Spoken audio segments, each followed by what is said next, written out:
오늘날 많은 크리스찬들이 하나님의 나라와 믿음에 대한 낭만적인 생각들을 가지고 있는 것 같습니다.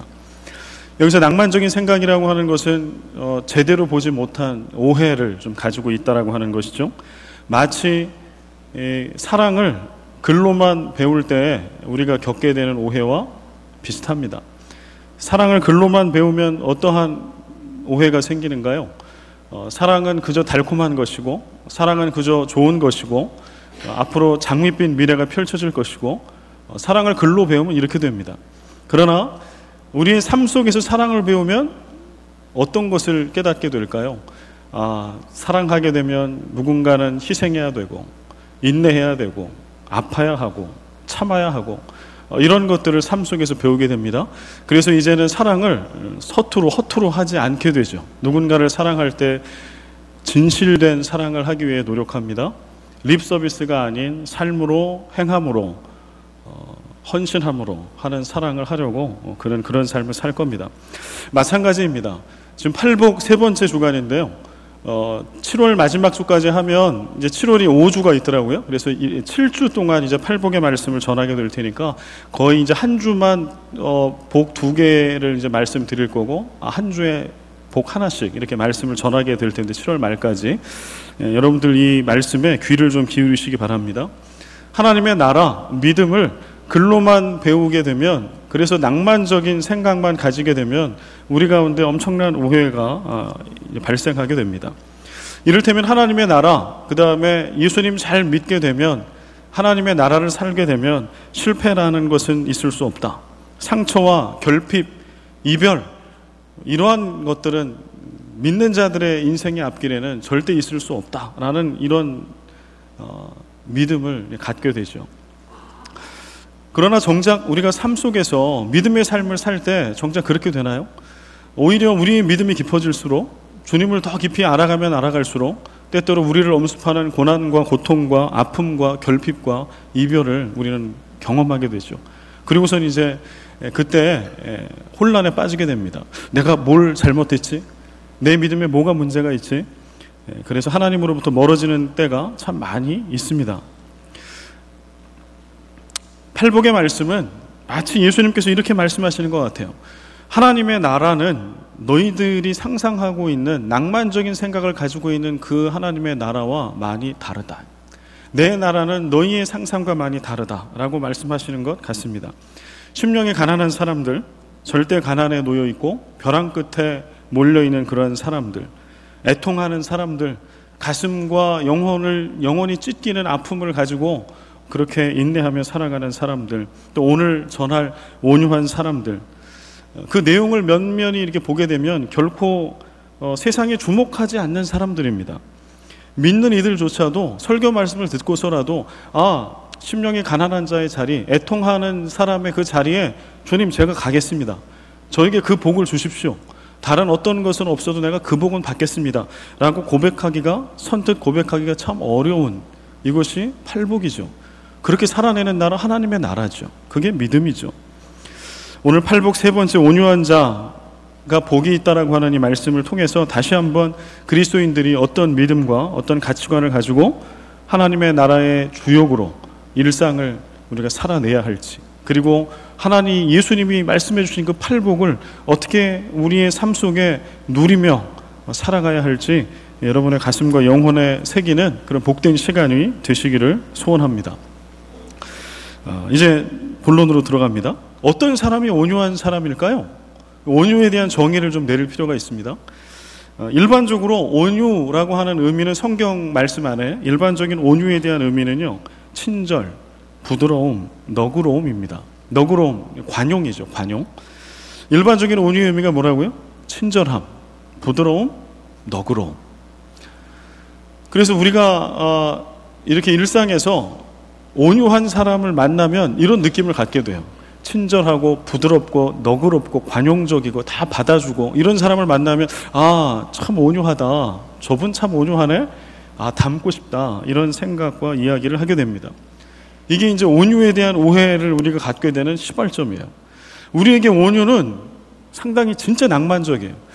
성경에 나와 있는 다른 어떤 것보다, 팔복 중에 어떤 것보다 가장 낭만적으로 우리 머릿속에 그려져 있는 게 온유입니다. 그래서 그냥 막연하게 그냥 온유한 성품을 나도 갖고 싶네. 저도 마찬가지입니다. 이 온유를 깊이 묵상하고 알기 전에는요, 좀 쉽게 생각했어요. 나도 좀 온유한 사람이 되고 싶습니다. 왜냐하면 때때로 이렇게 관계 속에서 이렇게 불쑥불쑥 이렇게 튀어나오는 그 뭔가가 있어요. 가다듬어지지 않은 뭔가가, 감정의 기복이나 분이라든가 이런 것들이 한번 이제 그러고 나면 내가 목사인데, 내가 목회를 몇 년을 했는데 내 안에 아직도 이렇게 가다듬어지지 않은, 온유하지 못한 게 이렇게 있어. 기도하죠. 하나님, 온유한 사람이 되게 해 주십시오. 온유한 목사가 되게 해 주십시오. 그러나 온유에 대한 우리들의 오해는 무엇인가 하뇨? 겉으로 드러나는 것만 본다라고 하는 거예요. 우리가 생각하는 이 사람 참 온유하다라고 할 때 그 온유함이 드러나기까지의 과정이 있습니다. 그 과정이 참 험난합니다. 거칩니다. 그 과정을 거친 후에라야 온유한 사람이 비로소 될 수 있습니다. 그런데 우리는 그 과정은 생략, 그냥 겉으로 보여지는 친절함, 관대함, 그냥 온유하고 싶다, 온유한 사람 되고 싶다, 이렇게 생각하죠. 그러나 그렇지 않다라고 하는 것. 그래서 오늘 이후에 그럼 진짜 온유가 뭔지 성경 말씀을 가지고 제가 풀어서 설명을 해드릴 때 그 부분을 잘 새기십시오. 그리고 정말 온유한 사람이 되게 해주십시오 라고 좀 사모하고, 또 어떤 분들은 내가 그런 사람이네, 내가 온유한 사람이네. 여러분, 온유한 사람에 대한 오해를 또 우리가 하게 되는 것 중에 하나는 뭐냐면요, 겉으로 드러나는 온유한 사람은 사실은 그렇게 점잖고 막 본받고 싶고 이렇지가 않아요. 성경적인 온유를 정말 살아가는 사람은 어떻게 드러나는 거 아니? 한마디로 말씀드리면 바보 같아요. 바보 같은 사람, 천하에 주위에서 무슨 욕을 하고 무슨 해코지를 하고 말도 안 되는 뭐를 하고 이걸 겪어도 맨날 손해보고 이래도 그냥 늘 웃으면서 괜찮아요, 그럴 수도 있죠, 좋습니다, 저는 행복합니다. 도대체 그러면 안 되죠. 그렇게 해서 험한 세상을 어떻게 살아갑니까?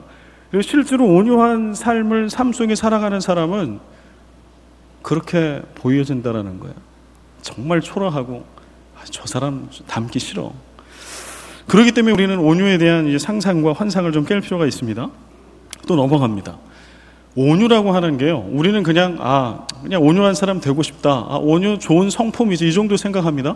그러나 사실 구약과 신약의 말씀에 있는 온유를 좀 보면은요, 온유라고 하는 것은 복이기도 하지만 성숙한 크리스찬의 성품이기도 해요. 그런데 이게 너무 중요해요. 우리가 중요하다고 생각하는 거에 100만 배 이상은 중요해요. 왠지 설명해 드리겠습니다. 팔복의 하나가 온유입니다. 그렇죠? 8가지의 복, 예수 그리스도가 주인 되시는 이 하나님의 나라에 새로운 가치관, 새로운 믿음을 가지고 살아가야 할 때 꼭 붙들어야 하고 살아내야 할, 사모해야 할 복으로 온유를 얘기해요. 그 다음에 또 온유는 사랑의 속성입니다. 사랑은 온유하며, 사랑은 어때요? 온유해요. 그래서 우리가 온유하지 못해, 나는 그냥 팔복의 온유한 자의 복, 나는 그거 없어도 돼, 이럴 부분이 아니라고 하는 거예요. 우리가 온유하지 못하면 사실 우리는 온전한 사랑을 할 수 없어요. 우리가 예수 믿는 크리스찬들인데, 그래서 우리 가운데 예수 그리스도께서 우리에게 십자가에서 주신 그 사랑이 늘 차고 넘쳐야 될 그런 존재들임에도 불구하고 온유함의 복을 사모하지 못하고 그 삶을 살아내지 못하면 뭔가 결핍된 사랑을 하고 있다라고 하는 거죠. 사랑의 속성으로 온유를 성경은 얘기합니다. 여기서 그치지 않습니다. 우리가 잘 아는 것처럼 갈라디아서 5장에 온유는 성령의 9가지 열매 중에 하나. 그 얘기는 뭐냐면 성령님의 속성, 성령님의 성품이에요. 성령님을 받고 성령 충만한 자가 이 땅 가운데 살아갈 때 드러내는 성품 중에 하나가 바로 온유함이라고 하는 거예요. 여러분, 성령을 받으셨습니까? 오늘 우리가 예수 그리스도를 믿는다라고 할 때는 동시에, 믿음과 동시에 우리는 성령님을 받는 거예요. 그래서 우리 안에 성령님이 계세요. 성령님이 계시지 않고서는 예수를 주라 고백할 자가 없습니다. 그러면 우리 안에 성령님이 계세요. 그러면 성령의 9가지 열매, 그런 아름다운 성품이 여러분 가운데, 제 가운데 있나요? 저절로 주어지지 않습니다. 이것을 살아내야 해요. 우리의 삶에서 끊임없는 예수 닮아가는 피나는 노력과 그러한 훈련, 삶 속에서 인내하고 살아내는 걸 통해서 우리가 일상에서 갖춰야 할 성품이에요. 성품.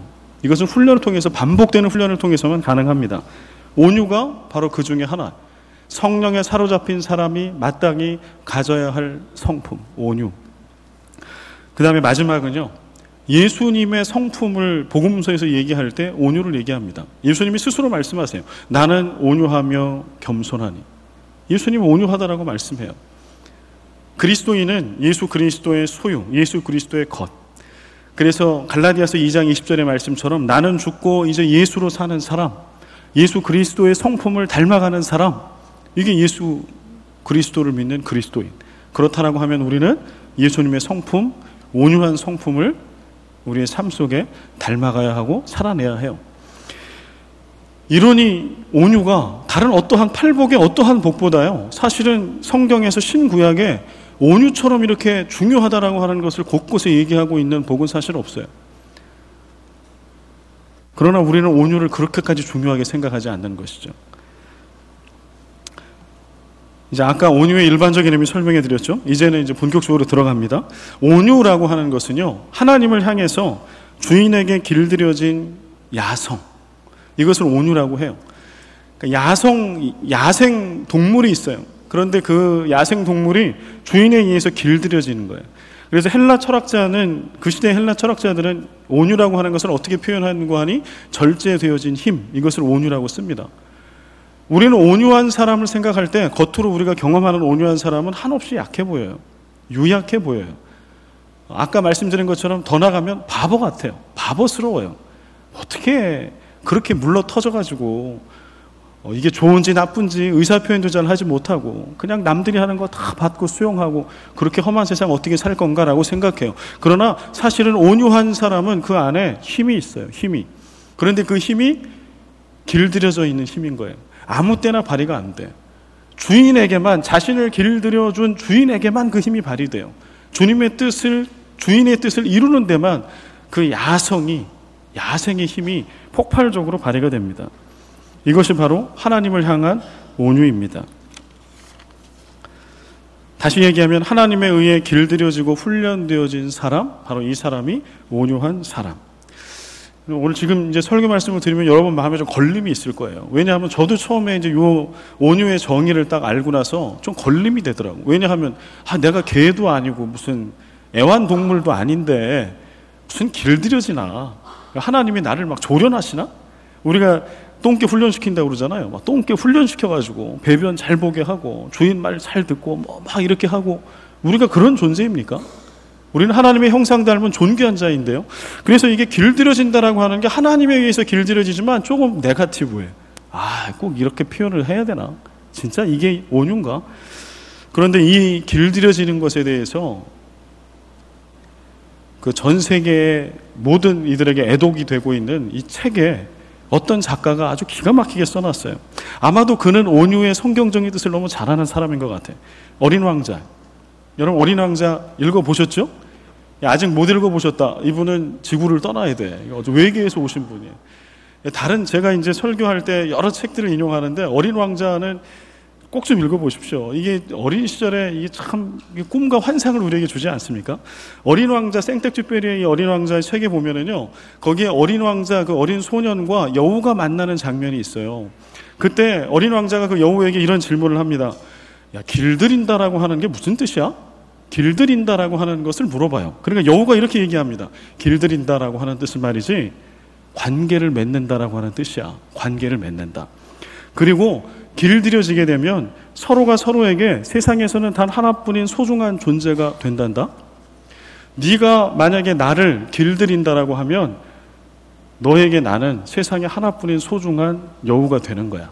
그냥 수많은 여우가 아니고 세상에 너에게만 있는 단 한 사람의 여우가 되고, 그리고 그 순간에 너는 나에게 이 세상에 존재하는 단 한 사람의 소중한 친구가 되는 것이란다. 이렇게 설명을 해줘요. 기가 막히지 않습니까? 여러분 온유는 그런 거예요. 하나님께서 우리를 길들이시는데 그냥 뭐 말 통하지 않은 동물을 길들이는 이것이 아니라 하나님의 형상 닮은, 하나님이 십자가에 달리시기까지 우리를 너무 사랑하신 그 사랑으로 우리와 관계를 맺으시는 거예요. 그런데 그 관계의 과정이 좀 힘든 과정도 포함되어 있어요. 때때로 벗어나고 싶고 입에 단내 나는 그런 과정도 있는 것이죠. 그러나 그렇게 하나님은 스스로 계시하시고 드러나셔서 우리와 관계를 맺어가시며 하나님이 우리에게 얼마나 소중한 분인지, 어떠한 존재인지를 알려주세요. 그리고 이 관계 길들여짐이 끝나면 하나님에게 우리는 뭐 원래 유일한 소중한 70억 75억의 인구가 있어도 하나님은 우리를 어떻게 사랑하시는 분이실까요? 이 세상에 인간은 딱 나 하나밖에 없는 것처럼 사랑하세요. 우리가 우리의 자녀들을 사랑할 때 사랑하는 것처럼 우리는 우리의 자녀들을 그렇게 사랑하지 않는가요? 우리의 자녀가 셋이 있고 열이 있다고 할지라도 자녀 한 명 한 명을 사랑할 때는 세상에 딱 하나밖에 없는 아들이고 딸인 것처럼 우리는 사랑합니다. 하나님이 우리를 그렇게 사랑하세요. 70억 75억의 인구가 있고 그렇게 많은 사람이 있더라도 세상에 딱 한 사람 나밖에 없는 것처럼 나를 사랑하셔. 길들여짐의 결과는 그렇게 돼요. 하나님 우리를 어차피 그렇게 사랑하셔. 근데 길들여진 이후에 뭐가 바뀌어요? 우리가 하나님을 어떻게 생각하느냐가 바뀌어요. 길들여진 이후에 온유한 자가 된 이후에는 우리에게 하나님의 존재가 바뀌어요. 어떤 존재로 바뀌어요? 나에게 무엇인가를 더해 주시는 분, 내가 필요할 때만 나를 도와주시는 분, 여러 내 인생을 살아갈 때 나에게 유익한 것이 있는 것 중에 그래도 좀 중요한 한 분이 아니라 내 인생의 전부, 내 인생의 전부, 내가 사랑하는 유일한 한 분, 내가 의지할 한 분, 그분만 있으면 나는 돼. 이렇게 바뀐다라고 하는 겁니다. 이게 온유입니다. 성경 인물 중에 대표적인 온유한 사람을 성경은 이야기합니다. 누구를 뽑을 수 있을까요? 온유한 사람. 뭐 여러 사람이 있을 거예요. 그러나 성경에서 실명을 얘기해요. 그러면서 뭐 더 이상 토를 달지 못하게 이 사람이 지구상에 존재하는 사람 중에 가장 온유하다라고 쓰고 있습니다. 바로 모세입니다. 민수기 12장 3절 말씀에 보면 우리 같이 한번 읽어볼까요? 시작. 이 사람 모세는 온유함이 지면의 모든 사람보다 더하더라. 적어도 성경을 읽어보면 지구상에 존재한 어떤 사람보다 가장 온유한 사람은 모세라고 쓰고 있어요. 그러니까 모세가 어떤 사람인지 그의 일생을 좀 살펴보면 온유함이 어떤 것인지를 우리가 좀 알게 됩니다. 우리가 아는 것처럼 모세는 40년은 애굽의 왕궁에서, 40년은 미디안 광야에서 목자로, 그리고 40년은 430년 종로를 타고 있었던 이스라엘 백성들을 인도하여 내서 가나안 땅으로 인도하는 그 일을 하죠. 그 끝에 모세가 어떤 성품의 사람으로, 어떤 온유한 사람으로 바뀌어 있는지, 그래서 왜 성경은 모세가 가장 온유한 사람이라고 얘기하는지 우리는 좀 알 필요가 있어요. 그 이스라엘 백성들을 향해서 모세가 어떤 온유함을 드러내는가 하뇨? 백성들이 좀 불평이 많은 백성들입니까? 출애굽기, 민수기, 신명기를 보면 이 백성들이 출애굽한 이후에 그들이 애굽에서 10가지의 재앙, 기적 같은 재앙이 내리면서 바로 왕과 술사들을 물리친 하나님의 역사를 봤어요. 그 중심에 모세가 서 있는 걸 봤어요. 그쯤 보면 뭐 우리가 어떠한 부족함이 있어도 필요한 때에 다 주시겠지, 이 정도 생각할 것 같은데 그렇지가 않아. 이제 광야에 3일 길을 갔더니 목이 마르네요. 그러니까 이제 불평합니다. 애굽에 잘 있는 우리 그냥 원하면 언제든지 시원한 물을 벌컥벌컥 마실 수 있었는데 우리를 괜히 가만히 있는 우리를 끌어내가지고 왜 여기서 사막에서 죽게 하느냐고 불평합니다. 그때 모세가 뭐라고 그러나요? 아무런 불평이 없어요. 그를 향하여 물을 내어줍니다. 그래서 쓴물을 만나서 먹질 못하고 불평하니까 하나님이 보여주신 대로 나무를 거기에 집어넣어서 단물로 바뀌게 되죠. 그게 마라의 사건 아닙니까? 그래서 백성들이 그 물을 마셔요.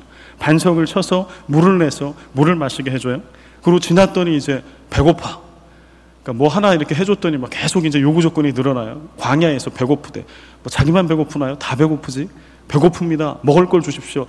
애굽에 있었을 때 우리가 파마늘, 부추 뭐 이런 거 다 먹었는데 지금 이게 뭐냐고. 왜 우리를 생고생시키냐고 또 막 불평해요. 근데 모세가 어떻게 합니까? 하나님께 기도하죠. 하나님, 이 백성이 이러고 있는데 어떻게 합니까? 다 받아줘요. 하나님이 만나를 내려주세요. 그거 먹고 났더니 이제 고기 생각이 났죠. 이제 하나 먹으면 계속 이렇게 올라갑니다. 우리에게 고기를 주십시오. 기도합니다. 하나님이 메추라기를 내려줘요. 이스라엘 백성이 어린아이처럼 투정하는 이 모든 것들을 모세가 다 받아줘요. 온유한 모세. 그러나 거기에 그치지 않죠. 우리가 모세를 세상에 가장 온유한 사람이라고 할 때 걸림이 되는 것은 이 대목 때문에 그래. 왜냐하면 그가 좀 분이 있잖아요. 시내산에 올라가서 하나님께 십계명 돌판을 받았는데 내려와서 그거 다 깨버리잖아요. 어떻게 감히 하나님이 직접 하나님이 써주신 그 계명을 깨버릴 수가 있어요? 아무리 열받아도. 근데 모세는 그렇게 했어요. 근데 이거를 성경은 하나님 앞에 무례하다라고 쓰지 않아요. 온유하다라고 얘기해요. 왜냐하면 그때 산 밑에 있던 백성들이 뭐 하고 있었어요? 금붙이 태워서 금송아지 만들고 하나님이라고 예배하고 있지 않았습니까? 하나님이 정말 제일 싫어하는 것, 우상 숭배. 나를 길들여 주신 그분께만 반응하는 거 온유. 지금 모세가 반응하는 거예요. 혹시 내가 그러한 저주와 분을 이 백성들에게 혹시 붓더라도, 그래서 그들이 나를 돌로 쳐 죽일지라도 하나님의 뜻에 반한 것은 반응하는 거예요. 야수처럼. 그래서 그 대목의 성경 말씀 보면 무서워요. 소름 끼쳐요. 철저하게 그 범죄한 자들을 징계합니다. 그러나 그 끝에 또 모세는 이렇게 기도하죠. 하나님, 생명책에 제 이름을 지워주시는 한이 있더라도 이 범죄한 백성들을 살려주십시오. 이제 하나님 앞에 그렇게 기도하는 거예요. 목숨 걸고 생명책에 나를 지워주십시오. 그러나 범죄한 가운데 있는 이 백성들은 살려주십시오. 하나님이 사랑하는 백성들이 아닙니까? 이 안에 꿈틀거리는 힘, 절제되어 있는 힘이 발휘되는 순간입니다. 그래서 모세를 온유한 자라고 성경은 쓰고 있습니다. 그 다음에 또 하나, 온유함을 이야기할 때 구약이고 신약이고 온유함과 동일한 단어를 이렇게 같이 쓰는 단어가 있습니다. 그것은 바로 겸손이라고 하는 단어예요. 동일한 히브리어로요, 동일한 단어 아나우라고 하는 단어를 쓰는데 어떤 때는 우리말로 번역될 때 온유라고 쓰고 어떨 때는 겸손이라고 써요. 그러나 히브리 성경을 보면 동일한 아나우라고 하는 단어로 쓰여 있다라고 하는 거예요. 시편 76편 9절에 보면 모든 온유한 자에서 온유가 나옵니다. 시편 147편 6절에 보면 여호와께서 겸손한 자 해서 겸손이 나와요. 그런데 한글 성경에는 온유, 겸손이 다르게 되어 있지만 히브리어 원어 성경을 보면 아나우라고 하는 동일한 말을 쓰고 있어요. 한 단어예요. 온유와 겸손이 같다라고 하는 거예요. 이게 어떻게 같을까요? 이것은 헬라어의 신약 성경도 같이 쓰고 있거든요. 왜 그럴까요? 여러분, 겸손이 뭔지 제가 2주 전에 한번 말씀드렸는데 기억나시나 모르겠습니다. 겸손. 그럼 겸손의 반대가 뭐죠? 겸손의 반대말? 교만이죠. 교만. 제가 교만을 설명해 드렸어요. 그러면서 겸손을 이어서 설명해 드렸거든요. 교만은 무엇인가 하니 하나님 없이도 살 수 있다라고 하는 삶의 모습, 확신. 이게 교만이에요. 하나님 없이도 나 살 수 있어. 뭐 그렇게 고백은 안 해. 나는 하나님밖에 없다라고 얘기하지만 실제로 일상의 삶을 보면 그는 하나님이 없이도 사는 사람처럼 사는 거죠. 기도하지 않고 그냥 자기 인생의 계획대로, 경험대로. 이게 교만. 교만의 반대가 겸손이죠. 그러면 겸손의 뜻은 뭘까요? 하나님만 있어야 나는 살 수 있다. 나는 하나님으로만 사는 자입니다. 하나님이 나의 복입니다. 하나님이 나의 전부이십니다. 하나님 말씀하십시오. 이게 겸손. 그러면 어떻게 온유와 겸손이 같은 의미가 될 수 있을까요? 온유가 아까 뭐라고 그랬죠? 주인에 의해서, 하나님에 의해서 길들여지는 것. 그래서 하나님의 성품을 닮아가는 것. 예수 그리스도의 성품을 닮아가는 것. 그래서 하나님의 뜻에 대해서만 야성, 그 힘을 발휘하며 반응하는 것. 그렇게 가다듬어진 그 사람, 바로 겸손한 사람. 그래서 온유와 겸손은 같은 말로 쓰여집니다. 마치 이거와 같아요. 특전사, 해병대 훈련받은 군인들. 처음에 저는 공군을 나왔는데 처음에 이렇게 훈련 받을 때 생각해 보면요, 민간인 신분으로 들어가잖아요. 그러면 막 짜증 납니다. 왜 나를 뭐 차련 열중시험, 밥을 먹이려면 곱게 먹이지. 꼭 밥 먹으러 가거나 갔다 온 다음엔 꼭 굴려요. 그 별로 그렇게 영양가 많지도 않은 밥을 주면서 막 바닥바닥 굴려. 왜 그러나? 나를 왜 이렇게 홀대하나? 그러나 그 훈련을 다 하고 나면은요, 눈빛이 바뀌어요. 명령에 죽고 사는 군인이 됩니다. 특전사, 해병대, 그렇게 되는 것이죠. 훈련되어져요. 주인에 의해서 훈련되어져요. 그러면 그 사람은 언제 그가 그 힘을 발휘해요? 주인이 명령할 때, 상관이 명령할 때, 국가가 명령할 때, 포탄이 막 날라와도 전진하라 그러면 전진하는 거예요. 죽을 줄 알면서도. 이게 온유한 사람, 하나님 앞에 겸손한 사람. 이어서 좀 더 말씀을 드립니다. 또 모세를 우리가 이해할 때요, 시편 90편을 빼놓을 수가 없습니다. 시편 90편은 90편 옆에 여러분 보면 표제어라고 해서 이제 설명이 붙어 있는데 뭐라고 붙어 있는 거 아니? 하나님의 사람 모세의 기도, 이렇게 되어 있어요. 그러니까 시편 90편은 모세의 기도입니다. 그래서 1절부터 쭉 끝절까지 이렇게 보게 되면 모세의 일생을 우리는 딱 훑어볼 수 있어요. 모세가 어떻게 살았는지, 어떤 생각과 어떤 믿음을 갖고 있는지 알 수 있습니다. 한번 그 중에 다는 보지 못하고 두 절을 좀 살펴보도록 하겠습니다. 시편 90편의 10절과 12절입니다. 10절 말씀, 12절 말씀 이어서 우리 같이 한번 읽어보겠습니다. 시작.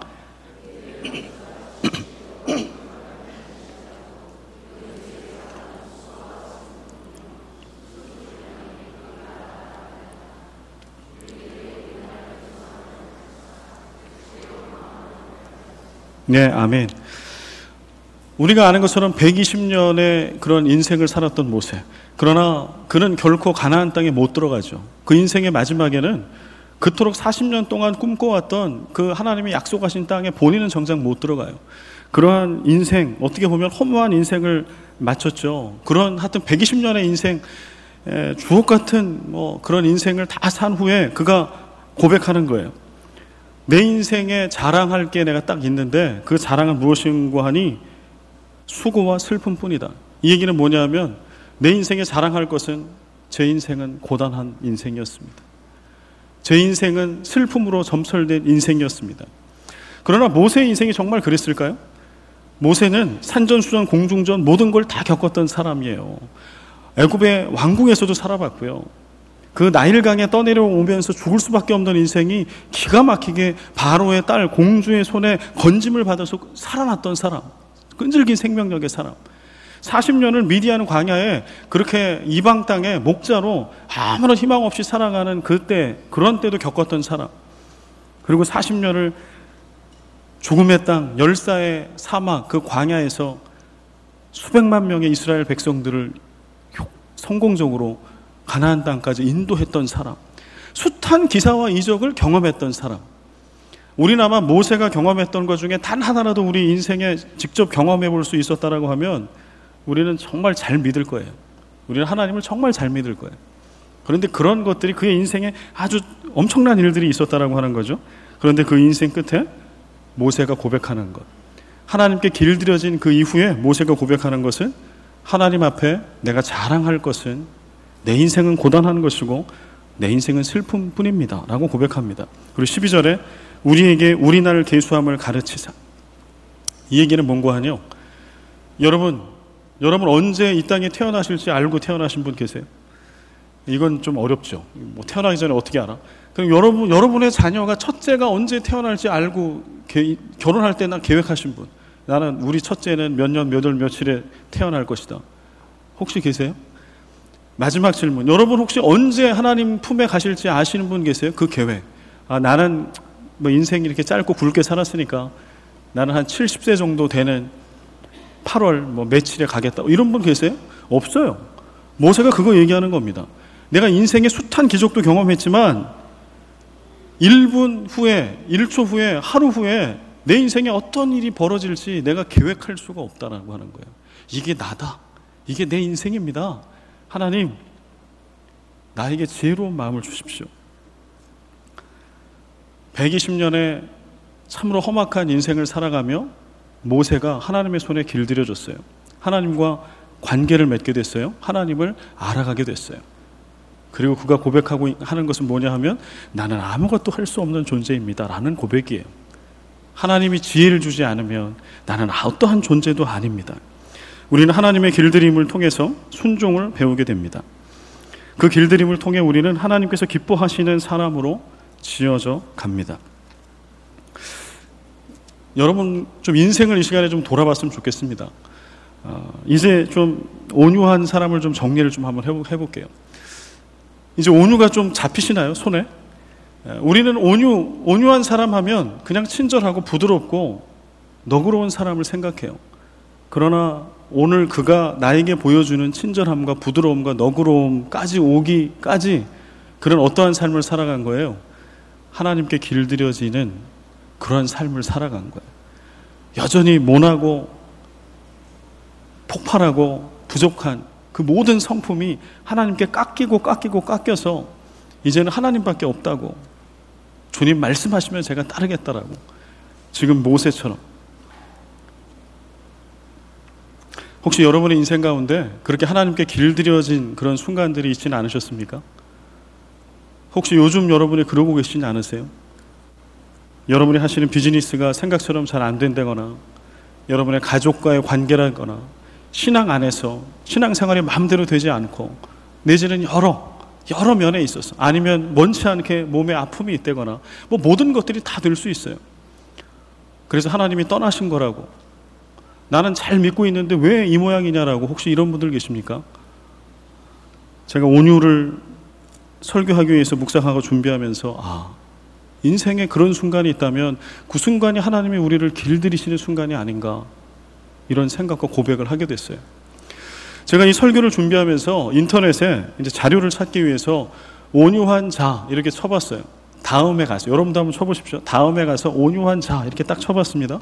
그리고선 이제 이미지로 들어갔어요. 사진 자료 있는 대로 딱 들어갔더니 거기에 이지선 자매 사진이 있더라고.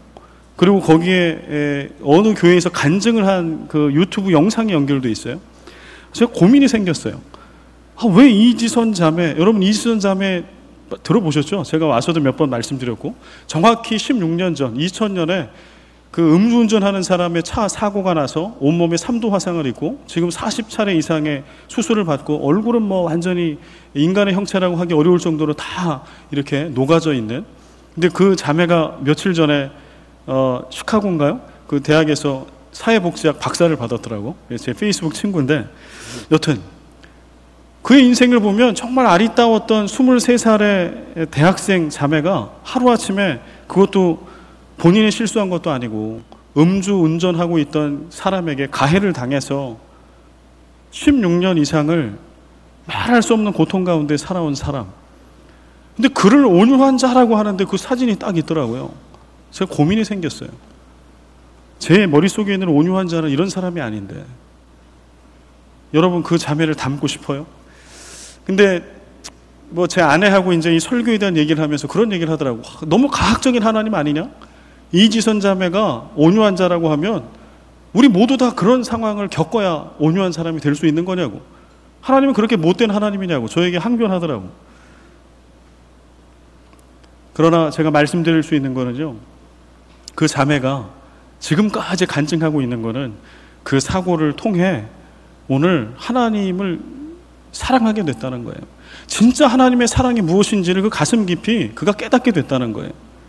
그래서 오늘 사고 나기 이전으로 그런 질문을 했어요. 자매, 그러면 혹시 그런 생각 해본 적이 없냐? 사고 이전으로 돌아가고 싶은 그런 생각 해본 적 없냐고.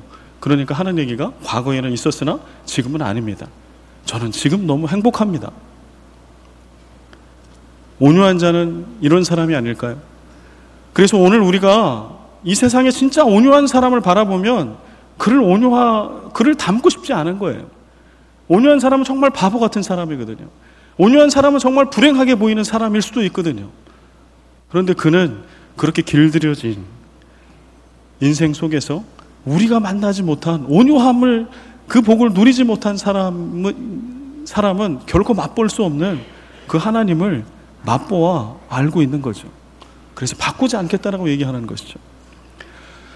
여러분의 인생 가운데 하나님께서 우리를 그렇게 학대하신 하나님 결코 아닙니다. 그러나 여러분의 인생 가운데 혹시 그렇게 혹독한 때를 혹시 지나고 있습니까? 아니면 그러한 때를 경험하셨습니까? 그래서 하나님을 혹시 원망하고 계시지는 않습니까? 그렇다면 이제 좀 시각을 바꾸십시오. 하나님이 여러분을 더 깊이 만나기를 원하시는 순간, 하나님이 여러분을 길들이시는 순간, 그래서 어느 땐가 우리를 겸손하게 낮추셔서 모세를 쓰시는 것처럼 그 지선자매를 들어서 전 세계를 다니며 오늘도 절망 가운데 있고 장애 가운데 있는 그러한 사람들에게 희망의 전도자로 사용하시는 그 순간 하나님께서 여러분을 분명히 사용하실 겁니다. 또 하나는요, 이제 온유함을 또 설명합니다. 아까는 하나님 앞에 온유한 자의 모습을 쭉 설명한 거고요. 이제 세 번째는 이웃과 세상을 향해 온유한 자가 어떻게 드러나는가를 설명하겠습니다. 이것도 중요합니다. 이거 아까 처음에 말씀드렸어요. 온유함의 아주 기본적인 그런 성경적인 설명, 친절함, 부드러움, 너그러움, 관용. 오늘 우리가 만나는 일상의 온유한 사람은 이런 성품들을 다 가지고 있어요. 그래서 정말 바보같이 막 그러는 사람들이죠. 근데 이런 온유한 사람들이 여튼 하나님의 길들여진 이런 과정을 통해서 여기까지 온 이후에 그들이 이렇게 습관처럼 고백해요. 온유한 사람들은. 여러분 따라서 좀 해보십시오. 그럴 수도 있지. 그럴 수도 있지. 온유한 사람의 입버릇처럼 하는 습관적인 말이에요. 그럴 수도 있지. 그럴 수도 있지. 다 이유가 있겠지. 온유한 자, 세상과 이웃을 향해 온유한 성품이 드러날 때는 너그러움, 관용이라고 하는 것으로 드러납니다. 그래서 우리는 온유한 자와 함께 있으면 우리는 기쁘고 즐겁고 만나고 싶은 거예요. 왜냐하면 내 아내조차 나의 그 모습을 안 받아주는데 온유한 사람은 받아줘요. 그 모습을. 그게 온유한 사람이에요. 너그러움, 관용, 다 받아줘. 누구든지 다 와라. 무슨 얘기든 다 해라. 무슨 행동 다 해봐라. 내가 너를 다 받아주리라. 이게 관용이거든요. 너그러움이거든요. 너그러움이라고 하는 뜻은요, 상대를 있는 그대로의 모습으로 받아들이는 것을 의미합니다. 이게 일상의 온유한 자가 이웃을 향해서 드러내는 성품이에요. 있는 모습 그대로 받아주는 사람. 그럼 반대에 있는 사람은 어떤 사람이에요? 온유한 사람은 그럴 수도 있지, 이렇게 얘기를 해요. 근데 그 반대에 있는 사람은 어떻게 얘기할까요? 어떻게 그럴 수가 있어? 이렇게 얘기해요. 여러분 한번 해볼까요? 어떻게 그럴 수가 있어? 온유한 자는 그럴 수도 있지. 다 이유가 있겠지. 온유함 저 반대에 멀리 있는 사람은 어떻게 그럴 수가 있어? 목사가 어떻게 그럴 수가 있어? 어떻게 네가 그럴 수가 있어 나한테? 어떻게? 여러분 우리 안에 이런 부족함들이 늘 있습니다. 더 길들여져야 하겠죠. 그래서 우리의 입버릇에도 그럴 수가 있지. 여러분 좀 운동이라고 하면 뭐하지만 우리의 입에도 좀 이게 습관처럼 나왔으면 좋겠어요. 누가 어떤 이해되지 않은 행동을 할 때 있는 그대로 받아주는 거. 그럴 수가 있지. 다 이유가 있겠지. 하나님의 숨은 뜻이 있을 거야. 성경에 그런 인물이 있습니다. 대표적인 인물은 요셉. 야곱의 11번째 아들 요셉이요. 여러분 요셉은 알잖아요. 요셉은 억울하게 형들에게 팔려갔던, 배신도 그런 배신이 없어요. 그죠? 우리는 그냥 정말 남인데 내가 좀 도와주고 좋은 관계에 있다가 뒤통수 맞으면 정말 쓰라리잖아요. 이 천하에 어떻게 그럴 수가 있어? 이렇게 얘기하잖아요. 근데 그 사람이 내야 친형, 의부통주 아니고 친형이라니까요. 그 얼마나 마음에 분노가 있을까? 그런데 창세기 45장에 보면은요, 그 형제들이 이제 요셉이 누구인지를 그 바로 다음 가는 그 권세자가 누구인지를 알게 된 거예요. 우리가 팔아먹은 그 찌질이 동생 요셉이라는 걸 알게 된 거예요. 막 두려워합니다. 발발발 떨고 있을 때 요셉이 얘기해요. 두려워하지 마십시오, 형님들. 당신들을 구원하기 위해서 하나님께서 나를 당신들보다 먼저 이곳에 보내셨습니다. 당신들이 나를 보낸 게 아니고요, 나를 이곳에 보내신 분은 하나님 아버지이십니다. 두려워하지 마십시오. 그 원수 같은 형제들을 그대로 받아줘요. 성경에 온유한 자가 너그러움, 다 수용하는 성품을 발휘하는데 어디까지 얘기하는 거 아니? 나에게 해를 입히는 사람, 모욕을 주는 사람, 상해하는 사람까지라도 그대로 받아들이는 것을 얘기합니다. 또 한 명 다윗의 이야기가 있어요. 다윗이 압살롬과 아들에게 쫓김을 당할 때 시므이라고 하는 왕좌에 있을 때는 거들떠 볼 수도 없는 그러한 초라한 사람이 다윗 왕을 저주해요. 성경에 보면 어떻게 쓰는, 제가 그냥 말씀만 읽어도 막 열받더라고. 뭐라고 쓰고 있는지 아십니까? 그 다윗 왕이 압살롬에게 쫓길 때 이렇게 얘기해요. 저주하고 돌 던지고 먼지를 날렸다. 시므이가 조금 전까지 왕이었던 그 다윗을 향해서 저주를 하고요, 돌을 던지고 뭐 흙을 갖다 붓고요, 그러고 있는 거예요. 다윗 왕이 그 모욕을 당했습니다. 그러나 그가 반항하지 않아요. 그걸 받아들여요. 하나님께서 저자를 통해서 나에게 무엇인가를 말씀하신다. 그는 오히려 하나님께 집중합니다. 그가 이웃과 세상에 대해서 온유한 사람. 정말 이 시대에는 이 온유한 사람이 그리운 시대입니다. 특히 교회 안에서 여러분 사역을 하시다 보면 많은 상황들을 겪게 됩니다. 교회 안에 일을 많이 하면 많이 할수록 부딪혀요. 교회 안에 다 사람과 사람이 부딪힌 일이기 때문에 여러분 이럴 때 이 온유함, 이 복을, 이 성품을 여러분 사모하십시오. 그리고 이제는 거꾸로 해야 합니다. 상당히 많은 부분을 우리는 하나님이 하셔야 될 부분에 우리가 개입해요. 우리가 마치 하나님인 것처럼. 그래서 실수합니다. 그러나 성경이 얘기하는 온유한 사람은 역으로 해요. 이런 정도는 하나님을 대신해서 내가 응징해도 되지, 그런 부분까지도 응징하지 않아요. 그의 있는 모습 그대로를 받아줘요. 그렇게 할 수 있는 이유는 뭘까요? 하나님을 믿고 신뢰하기 때문에, 하나님이 일하실 거라고 하는 걸 믿기 때문에, 하나님이 오늘 그렇게 당하고 있는 나를 그냥 놔두지 않을 거라고 하는 그 공의의 하나님, 사랑의 하나님을 알고 믿기 때문에 그런 거죠. 또 한 가지 예화를 좀 들려드리겠습니다. 저는 이제 옛날 이런 예화는 잘 안 하는데, 그래도 요거는 요 대목에 참 맞는 예화라서요. 오늘 믿는 우리들이 예수님의 성품, 성령의 9가지 열매 중에 하나의 열매인 온유, 사랑의 속성인 이 온유함을 우리가 갖게 되면 이것 때문에 세상이 바뀌게 됩니다. 제가 그 얘기를 하나 해드리겠습니다. 미국 수완렌 선교사가 저 황해도 지역에 1800년도 말에 처음에 선교사가 들어와서 이제 구한 말에 이렇게 복음을 전할 때 황해도 지역에서 복음을 전하고 교회를 개척했어요. 수완렌 선교사님이. 근데 그때 이 선교사님의 말씀을 듣고 은혜를 받고 회심한 한 사람이 있어요. 그의 이름은 김익두입니다. 여러분 많이 들어보셨죠? 김익두. 그는 별명이 황해도 안악 사람인데 안악산 호랑이라고 하는 별명을 가졌어요. 그래서 그는 뭐 성격이 불같아가지고 그냥 뭐 만나면 그냥 주먹이 먼저 나가는 이러한 유명한 사람이었답니다. 그 마을에. 근데 그런 그가 수완렌 선교사의 전한 말씀을 받고 은혜를 받았네요. 그리고 하나님께 길들여지기 시작했습니다. 그리고 재령교회라고 하는 교회를 가서 잘 아주 부흥하는 교회로 세워요.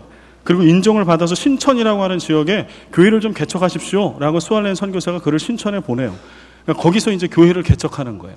근데 그러던 그가 예수 믿기 이전에는 거들떠보지도 않았던 한 주먹도 되지 않은 어떤 사람을 만난 거예요.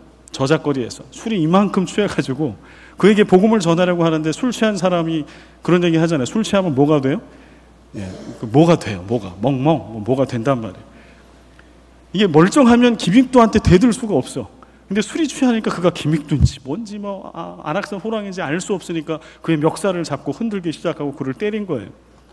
한참을 맞고 있던 그가 진정하라고 얘기를 하면서 그런 복음을 전하기 시작하면서 마지막에 그가 이런 얘기를 했대요.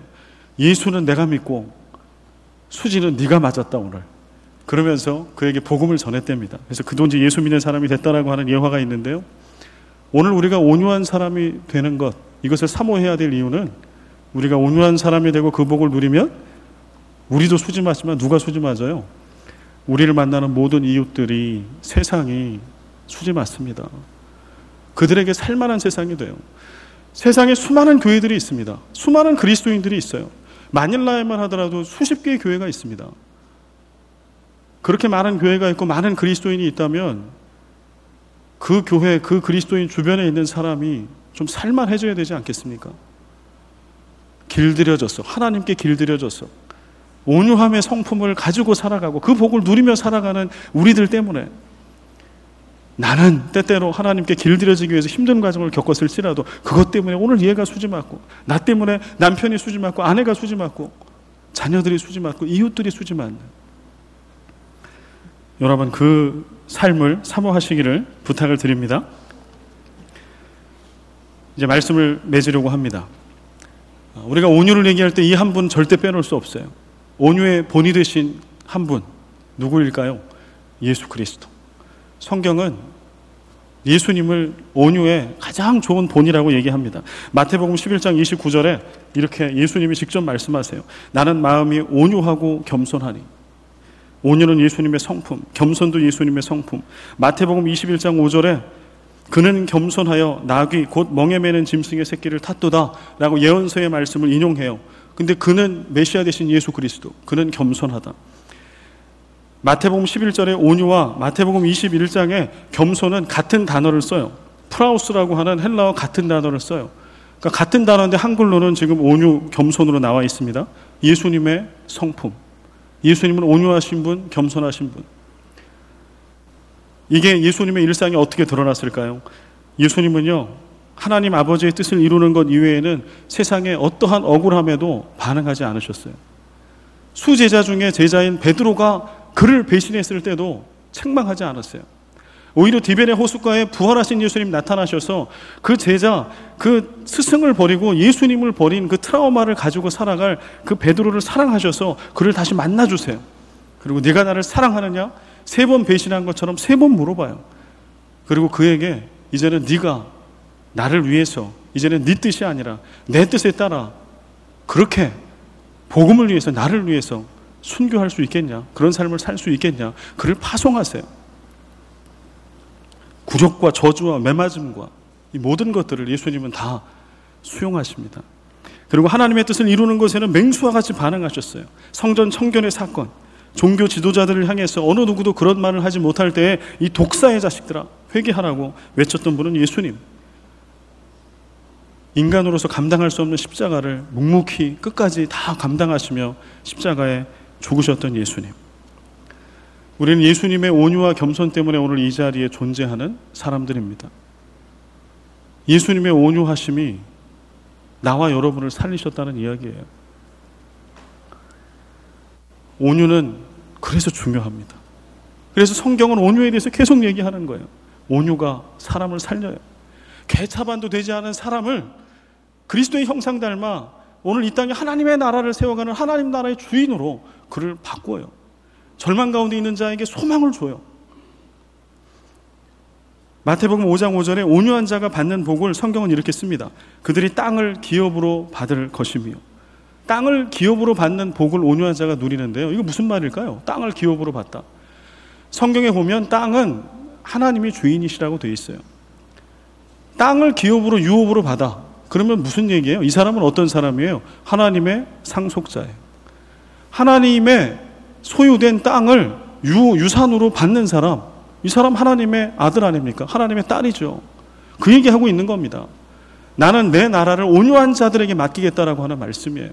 그를 통하여 이 땅에 하나님의 통치하심, 다스리심이 유효하는 바로 그러한 지역, 바로 그 땅의 주인으로 그들을 세우겠다라고 하는 거예요.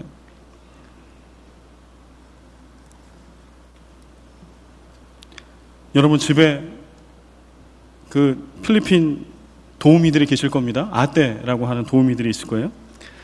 여러분 가정에 아떼가 둘이 있어. 이렇게 생각해 보자고요. 여러분이 휴가를 갔어요.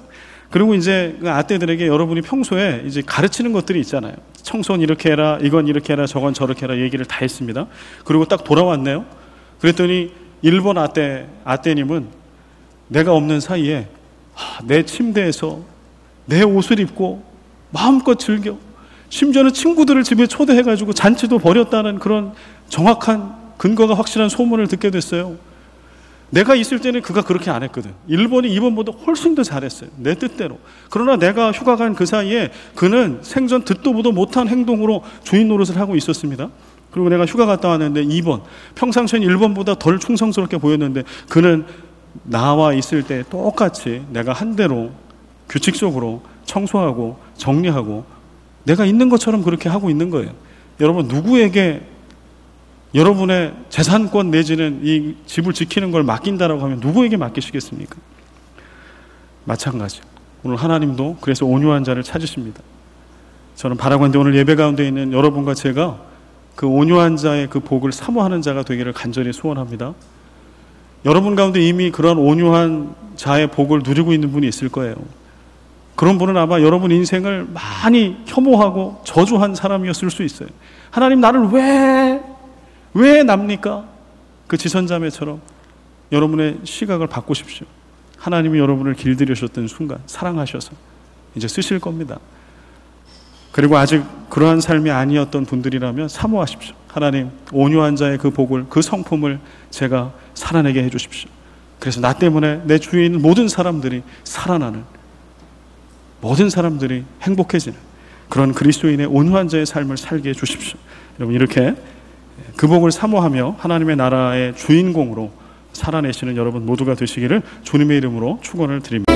오늘도 온유함이 무엇인지, 예수님의 그 아름다운 성품, 성령의 9가지 열매 중에 하나, 사랑의 속성이 된 그 온유함이 무엇인지, 온유한 자가 무엇인지 말씀을 통하여 우리에게 들려주시니 감사합니다.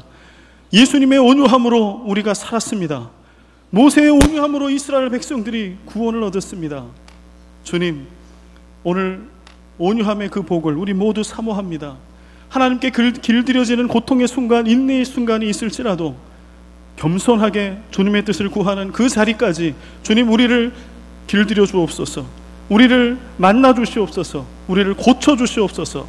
그래서 우리를 통해서 우리의 가족들이 살아나게 하시고, 우리의 이웃들이 살아나게 하시고, 우리 교회의 형제 자매들, 공동체 식구들이 살아나게 하시옵소서. 이제는 우리 주 예수 그리스도의 은혜와 아버지 하나님의 끝없는 사랑과 성령의 교통하심과 역사하심이 예수님의 온유함을 닮아 우리도 온유한 자의 그 복의 자리 서게 하여 주셔서 주님이 나를 살리신 것처럼 이 땅에 있는 모든 나를 아는 자들을 살리고 그에게 소망을 끼치기를 다짐하는 예배 가운데 나와 있는 모든 주의 권속들 머리 위에 이제와 영원히 항상 함께 계시기를 간절히 축원하옵나이다.